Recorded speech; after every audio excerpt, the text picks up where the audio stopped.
Assalamualaikum warahmatullahi wabarakatuh. Saya Hendy Hermawan dari Prodi Hukum Tata Negara Fakultas Syariah NIM 1061802241. Di sini saya akan menjawab beberapa pertanyaan UTS dari Bapak Z Haryanto.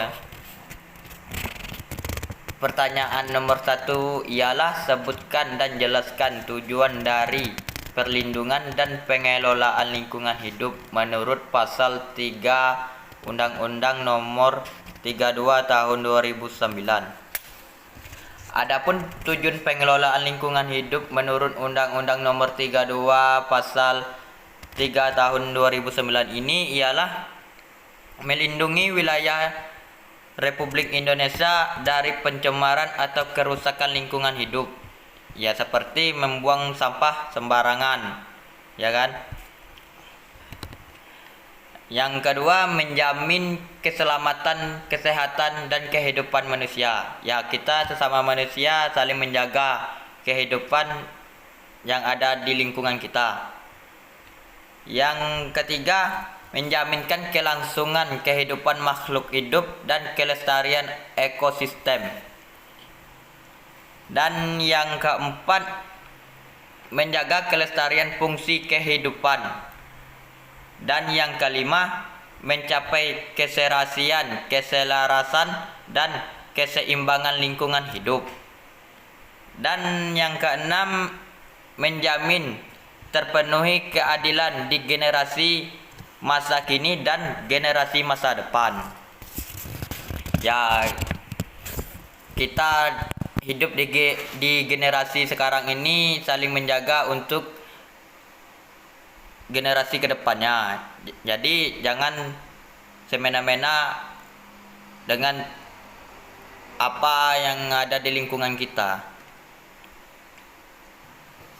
Dan yang ketujuh ialah menjamin pemenuhan dan perlindungan hak atas perlindungan hidup sebagai bagian dari hak asasi manusia. Jadi kita sesama manusia ada hak, yaitu hak asasi manusia, yang dimana sering kita dengar itu adalah HAM. Yang kedelapan, mengendalikan pemanfaatan sumber daya alam secara bijaksana.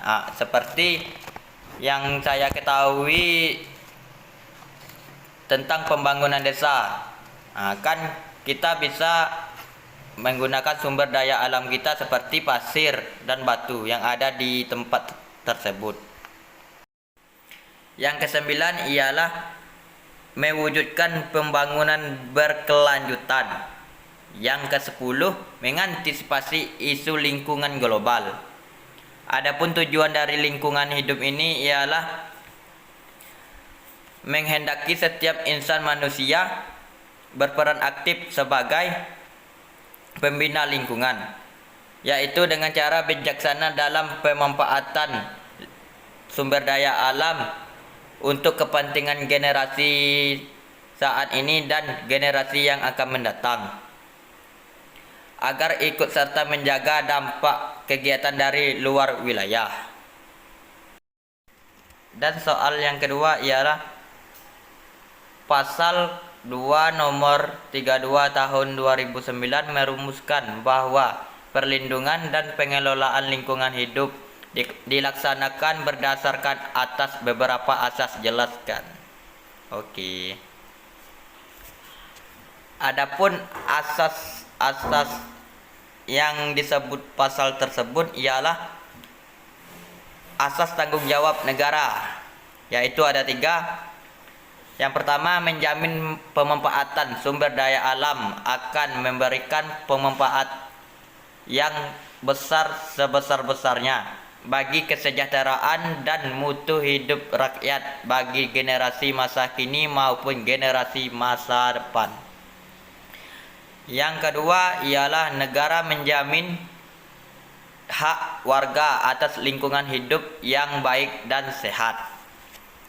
Yang ketiga ialah negara mencegah dilakukan kegiatan pemanfaatan sumber daya alam yang menimbulkan pencemaran atau kerusakan lingkungan hidup. Itu satu. Asas yang nomor satu ada 3 macam. Dan adapun asas yang kedua ialah asas kelestarian dan keberlanjutan. Asas kelestarian dan keberlanjutan ini adalah bahwa setiap orang memikul kewajiban dan tanggung jawab terhadap generasi yang akan mendatang dan terhadap sesamanya dalam satu generasi dengan melakukan upaya kelestarian, daya dukung ekosistem, dan memperbaiki kualitas lingkungan hidup. Dan asas yang ketiga ialah asas keterpaduan. Asas keterpaduan ini bahwa perlindungan dan pengelolaan lingkungan hidup dilakukan dengan memadukan berbagai unsur atau menyinergikan berbagai komponen terkait. Yang keempat ialah asas hati-hati. Asas hati-hati ini adalah bahwa ketidakkepastian mengenai dampak suatu usaha atau kegiatan karena keterbatasan pengetahuan ilmu dan teknologi bukan merupakan alasan untuk menunda langkah-langkah atau menghindari ancaman terhadap pencemaran atau kerusakan lingkungan hidup. Asas yang kelima ialah asas keadilan. Asas keadilan ini adalah bahwa perlindungan dan pengelolaan lingkungan hidup harus mencerminkan keadilan secara profesional bagi setiap warga negara, baik lintas daerah, lintas generasi, maupun lintas gender. Asas yang keenam adalah asas ekoregion. Asas ekoregion ini bahwa perlindungan dan pengelolaan lingkungan hidup harus memperhatikan karakteristik sumber daya alam seperti ekosistem, kondisi geografis, budaya masyarakat setempat, dan kearifan lokal. Yang ketujuh ialah asas pencemar membayar. Asas pencemar membayar ini adalah bahwa setiap penanggung jawab yang usaha atau kegiatannya menimbulkan pencemaran atau kerusakan lingkungan wajib menanggung biaya pemulihan lingkungan atau pembersihan lingkungan. Yang kedelapan adalah asas partisipatif. Asas partisipatif ini adalah bahwa setiap anggota masyarakat didorong untuk berperan aktif dalam proses pengambilan keputusan dan pelaksanaan perlindungan dan pengelolaan lingkungan hidup, baik secara langsung maupun tidak langsung. Asas yang kesembilan ialah asas kearifan. Asas kearifan lokal adalah bahwa dalam perlindungan dan pengelolaan lingkungan hidup harus memperhatikan nilai-nilai luhur yang berlaku dalam kehidupan masyarakat. Dan asas yang ke-10 ialah asas otonomi daerah. Asas otonomi daerah ialah pemerintah dan pemerintah daerah mengatur dan mengurus sendiri urusan pemerintah di bidang perlindungan dan pengelolaan lingkungan hidup dengan memperhatikan kekhususan dan keragaman daerah dalam bingkai Negara Kesatuan Republik Indonesia.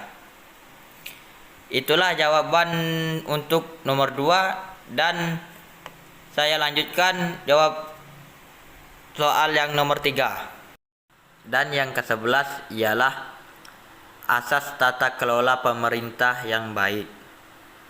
Asas tata kelola pemerintah yang baik ini ialah bahwa perlindungan dan pengelolaan lingkungan hidup dijiwai oleh partisipasi, akuntabilitas, transparansi, efisiensi, dan keadilan. Saya akan menjawab pertanyaan nomor 3, yaitu pandemi COVID-19 yang melanda dunia termasuk tanah air Indonesia. pada saat sekarang ini yang tentunya juga berdampak terhadap lingkungan hidup. Jelaskan pendapat saudara tentang dampak dalam perspektif hukum lingkungan.